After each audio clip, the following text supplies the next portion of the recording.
Olá, tudo bem? Gente, ontem eu fiz uma live com o Felipe, que é fisioterapeuta e osteopata, a gente falou sobre dor nas costas.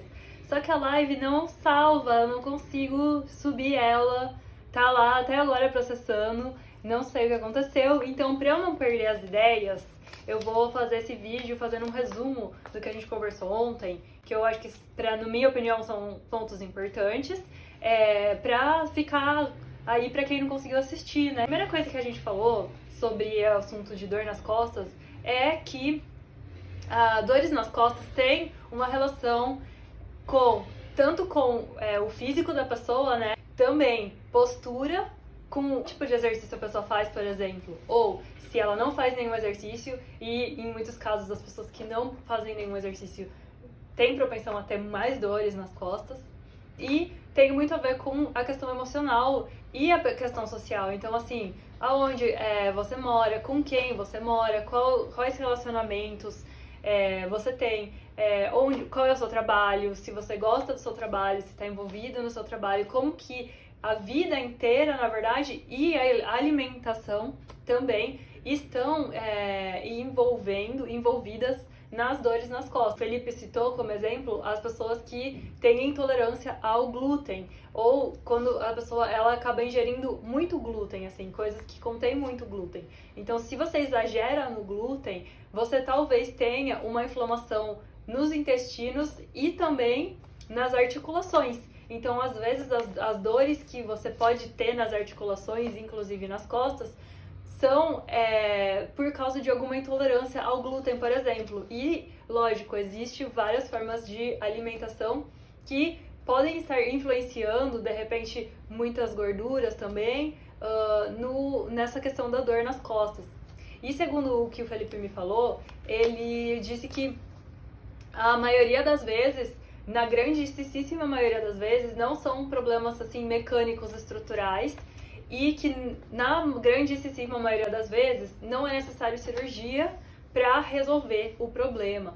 E que, na verdade, quando a gente tem uma dor nas costas, a gente vai aprender a conviver sabendo que ela pode voltar em algum momento das nossas vidas. Ou seja, não é uma sessão de fisioterapia, uma massagem, uma sessão de osteopatia ou um dia que você faz uma prática de yoga que vai resolver a situação. É uma dedicação, vamos dizer, que cada pessoa precisa fazer, então tem que ter essa autorresponsabilidade para poder conviver melhor com a dor ou prevenir que ela volte, né? Porque a dor, ela é muito mais mental do que realmente física. A dor, ela acontece no cérebro. E, exemplo da vacina. Então, a criança que nunca tomou injeção na vida, ela, no primeiro dia que ela vai tomar injeção, ela não chora. Mas na segunda vez que ela vai tomar vacina, ela chora, porque ela lembra que da primeira vez doeu. Então, a memória da dor também vai influenciar na sensação da dor que a gente tem. Se ela vai ser mais dolorosa, por exemplo, se vai incomodar mais ou não. E outra coisa que influencia muito é o estresse. E temos indicações, não tem nenhuma pesquisa oficialmente feita, mas temos indicações de que muitas pessoas tiveram mais dores nas costas durante a época da pandemia, né? Agora, recentemente, desde o ano passado, essa coisa de ficar mais em casa, talvez ficar mais em casa, ficar mais sentado, fazer menos exercício, andar menos, e também a questão do estresse mesmo, do medo, da angústia, da ansiedade de não saber o que vai ser no futuro. Então, essa ansiedade causa uma tensão muscular, e essa tensão muscular acaba causando dores nas costas. Os lugares onde as pessoas mais sentem dores nas costas são ou na região lombar ou na região cervical. A gente falou bastante sobre as dores na lombar, inclusive ele me explicou sobre a relação que existe entre as vísceras e as dores nas costas. Então, por exemplo, quando a gente está na TPM, né, as mulheres, quando o nosso útero está no processo, assim, que ele está mais, vamos dizer, inchado e está no processo da expulsão, né, que é o que a gente vai menstruar, normalmente isso dá mais dor na lombar. E também tem a conexão do emocional e dos hormônios que vão fazer com que a gente assim, fique mais sensível e que a dor pareça ser mais forte pela sensibilidade que a gente já está naquele momento. Mas existe uma conexão mesmo da musculatura do útero com a bacia em geral. Então, os rins, a bexiga, o útero, eles estão conectados com o sacro. E aí, essa tensão vai vir também para o sacro. Então, não necessariamente, se você tem dor na lombar, você tem alguma coisa estrutural no osso da sua coluna ou na articulação da sua coluna. Pode ser que você tenha uma inflamação também no intestino, por exemplo, como ele falou do caso das pessoas intolerantes ao glúten, né, os celíacos. Ou então, no caso da TPM. E ele também falou, por exemplo, quando a gente está com algum desequilíbrio, por exemplo, no fígado ou no estômago, a gente pode sentir dor nos ombros, né? E porque está conectado. É muito importante trabalhar com a flexibilidade também da parte do tronco, né? A flexibilidade da caixa torácica, porque vai influenciar na nossa respiração, por exemplo. E o oposto também é verdadeiro. Exercícios de respiração vão aumentar a flexibilidade na caixa torácica e o que vai dar muito mais conforto também nas dores nas costas, vai causar menos tensão na musculatura porque a gente está conseguindo expandir mais a caixa torácica. Ele falou da importância dos exercícios. Então, um exercício que seja muito bom para não ter dor nas costas ou evitar, ou até que a sua dor dure menos tempo se tiver crise, são exercícios que trabalham tanto a parte cardio, ou seja, exercícios como caminhada, corrida, natação, ou também alguns tipos de yoga. Por quê? Porque você, fazendo um exercício cardiovascular, né, que você acelera a sua frequência cardíaca, é óbvio que cada pessoa vai fazer de um jeito que seja mais confortável para si, né, respeitando o seu corpo e o seu momento.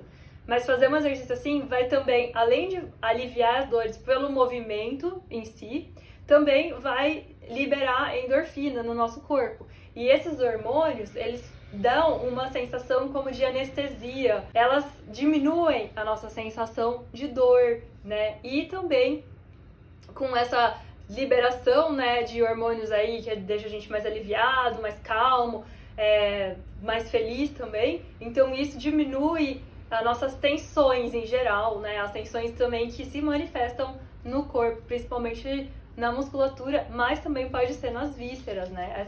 Essa tensão que a gente segura para as nossas preocupações do dia a dia mesmo, ansiedades. O exercício faz com que a gente consiga pensar em outra coisa. E outra coisa importante é trabalhar força e flexibilidade. Então, não adianta trabalhar só flexibilidade. A gente do yoga é meio viciado em flexibilidade. A gente adora fazer posturas que demonstram quão flexíveis nós somos. Mas acontece que flexibilidade sem força causa lesão, porque vai causar uma forçação de barra nas articulações sem contenção muscular. E isso, a longo prazo, pode causar lesões mesmo. Então, se você pratica yoga, lembre-se de não focar apenas em aumentar a flexibilidade, apenas em alongar. Mas pense em fazer exercícios também que constroem a força. Então, você tem que ter o alongamento da articulação junto com a sustentação muscular. Isso é muito importante. E não só no yoga, também ele fala do Pilates, como é muito bom também a prática do Pilates, porque ele também trabalha força e flexibilidade. E uma outra coisa importante é a consciência do movimento. Então, isso é uma das coisas positivas, né, do yoga. Ele fala assim, que quando a gente trabalha, por exemplo, fazendo academia, trabalha só força, os resultados desse trabalho para uma pessoa que tem dor, demora mais tempo para aparecer do que quando a pessoa faz caminhada, por exemplo. Então é legal fazer, de repente, uma combinação das duas coisas, não fazer só uma coisa e nem só a outra. E o yoga é muito interessante porque trabalha tudo ao mesmo tempo, né? Trabalha quando você vai fazer um vinyasa, né, que fosse uma ashtanga, vinyasa yoga, power yoga, você tá fazendo o trabalho cardiovascular, você está trabalhando flexibilidade e você está trabalhando força. E também, possivelmente, você está trabalhando a atenção plena. E estar atento ao que está acontecendo no corpo é muito importante. E o que é outra causa de dores nas costas para quem pratica exercício é a distância entre como eu gostaria de ser, ou o tipo de exercício que eu quero fazer, para o que o meu corpo pode fazer agora. E a dor vem para avisar, você ainda não está preparado para fazer isso. Vai um nível abaixo e trabalha ali na sua base, depois você volta para cá. Então é um aviso, né? A vinda do exercício vem porque existe uma distância entre o que eu gostaria de ser e o que eu sou agora. E eu acho muito interessante isso, porque um dos nossos pressupostos, objetivos, né, com a prática do yoga é justamente que a gente entre em contato com quem a gente gostaria que fosse e quem a gente é agora, e a gente consiga fazer a união dessas duas partes nossas. Muito importante que não importa qual exercício você faça, que você esteja conectado, presente, sentindo o seu corpo como ele está agora, e não como você gostaria que ele fosse, né? O que está conectado? Estresse, falta de sono ou excesso de sono, alimentação, relacionamentos, preocupações. E o exercício, tudo isso está conectado, e raramente cirurgias vão funcionar. Muito cuidado com as medicações. Por quê? Porque às vezes a gente começa a tomar medicações, elas funcionam em um primeiro momento, mas depois você tem que aumentar a dose. E existe intoxicação por medicação, principalmente medicamentos que aliviam dor muscular, que são relaxantes musculares. Então, em uma situação crítica, com uma dor intensa, aguda, você pode tomar uma medicação, mas não faça disso rotina. Não se acostume a tomar remédio. Use o remédio num momento muito específico, se for necessário, e depois volte para observar como que está a sua alimentação, como que está a sua vida, você está se movimentando. O que acontece por relatos que eu escuto, por exemplo, do caso da pandemia, por que aumentou as dores nas costas? Por falta de exercício mesmo, por ficar em casa, por ficar mais sedentário. Então, mesmo que você esteja na sua casa, procure fazer algum exercício. O yoga, por exemplo, é um exercício que você não precisa de muito espaço para fazer. E você pode ter lá um espacinho na sua sala, no seu quarto, na sua cozinha, e você põe lá uma toalhinha, uma canga, o seu tapete de yoga e faz assim 20 minutos por dia.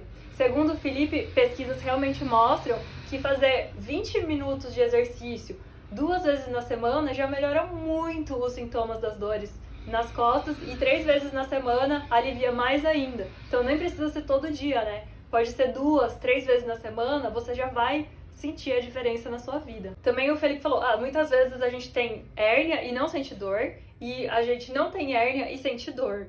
Então é importante ver o estilo de vida, quem é essa pessoa, como que tá o psicológico. Às vezes precisa fazer terapia, porque a dor nas costas é um jeito da nossa mente contar pra gente que tem alguma coisa ali que tá incomodando, e aí manifesta no nosso corpo. Então, ele até falou, né, que muitas vezes os pacientes abandonam o tratamento quando você fala, olha, você vai precisar procurar um psicólogo, um psiquiatra, precisa seguir com essa rotina de exercícios. Por quê? Porque estamos, assim, numa sociedade que quer as soluções rápidas, mágicas, né? Quero resolver agora o meu problema para sempre. E não existe isso. Isso é uma coisa que eu aprendi com a minha dor e que eu acho que pode, de alguma forma, servir para muitas pessoas. Que é a gente aprender a conviver. Não que eu vou ter dor sempre. No meu caso, eu não tenho dor crônica, mas tem muita gente que tem dor crônica. Então, assim, jogar a real com a pessoa, né? Tipo, olha, você tem essa tendência, de vez em quando vai voltar a dor. Ou a dor crônica sempre estar nessa atenção plena mesmo, de se eu sinto que eu tô mais propenso, então eu vou pegar mais leve. Se eu sinto que eu tô menos propenso, então eu vou fazer um pouco mais de exercício. E cada um vai achando o seu equilíbrio, mas é importante não forçar. E também não fingir que as coisas que aquilo não existe. E também nunca jamais acreditar em soluções mágicas, porque mesmo com cirurgia, a dor pode passar, mas mesmo assim precisa continuar fazendo exercício, precisa continuar observando a alimentação, precisa, né, continuar percebendo o estilo de vida que a gente segue. Meditação traz a atenção de volta para o corpo, em primeiro lugar, e em segundo lugar, dá uma acalmada, né, desestressa um pouco, tira aquela tensão que a gente carrega no dia a dia, normal, não tem como. A gente fala assim, não, eu vou viver a vida sem ficar preocupado com nada. É impossível. Mas assim, como que a gente pode fazer a balança pesar um pouco mais pro outro lado, né? Como que a gente pode encontrar o caminho do meio, justamente. E as dores, elas vêm muito pra contar pra gente sobre desequilíbrios que estamos vivendo. Não só um desequilíbrio, tipo, porque eu tenho a coluna torta. Não só isso. Mas, na maioria dos casos, são tensões musculares causadas por tensões mentais, estilo de vida, etc., como eu já falei várias vezes aqui nesse vídeo. Então é isso, o recado final que ficou aí da nossa live é que não existe solução mágica e cada um tem que se responsabilizar por si. Não adianta você ver todos os vídeos de yoga do mundo e assistir e ver professores falando se você não praticar. Cada um tem que fazer a sua prática, né? Não adianta você só ir, por exemplo, fazer massagem, receber o fisioterapeuta manipular o seu corpo e o resto do tempo você não toma nenhuma atitude. Você não pode ficar toda hora dependendo da outra pessoa, né? Cada pessoa, eu também, nós temos que fazer a nossa parte e ter os profissionais como uma ajuda a mais, né? Como uma guiança, como um professor, um líder que vai falar, esse tipo de exercício é bom pra você, faz isso, faz aquilo, mas mesmo assim a gente tem que continuar fazendo a nossa parte. Acredito que o que eu falei aqui serve pra todo mundo, espero que você tenha gostado e deixa aqui nos comentários o que você achou, se você já tem dor nas costas, já teve, como que você lida com as suas dores. E sigam lá o Felipe também, eu vou deixar o arroba dele aqui embaixo, para vocês acompanharem e também aprenderem um pouquinho mais sobre essa relação super intrincada e complexa que funciona no nosso corpo, na nossa mente. A gente se vê na próxima e boa semana. Namastê!